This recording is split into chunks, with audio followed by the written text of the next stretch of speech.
अस्सलाम वालेकुम रहमतुल्लाह। जाबा न्यूज़ सरायनगीर के तमाम दोस्तों को एडमन गजनफर अली का सलाम। इस वक्त मैं मौजूद हूँ 10 पुलियाँ, जिसको तकरीबन तमाम अफराद जानते हैं। यहाँ से मैं गुज़र रहा था और यहाँ पर मेरा रुकने का जो मेन मकसद था, ये आप चेक करें। यहाँ पर तकरीबन 3 से 4 जानलेवा हादसा हो चुके हैं और यहाँ पर किसी किस्म की कोई सेफ्टी नहीं है।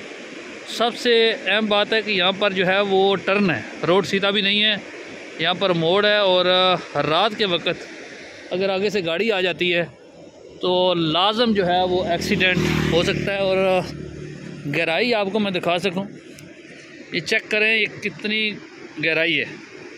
यहाँ पर अगर गाड़ी गिरती है तो बचने के चांसेस बिल्कुल भी नहीं है।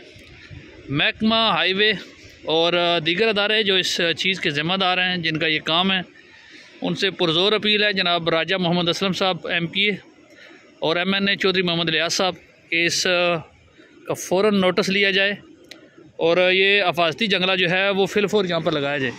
तफरी मुकाम है और यहाँ पर आदमी भी अक्सर मौजूद होते हैं। और ये मोड़ है, भाई आप नज़र आ रहा होगा, गाँव मड़ल के करीब और शकरीला के दरमियान 10 पुलियाँ, इंतहाई मौत बांटता ये जो है वो पुल है। तो मेरी गुजारिश है MPA राजा मोहम्मद असलम और MNA चौधरी मोहम्मद लियास साहब से कि वो फौरी इस खबर का नोटिस लें और यहाँ पर हिफाजती जंगला लाजमी लगाएं। Thank you.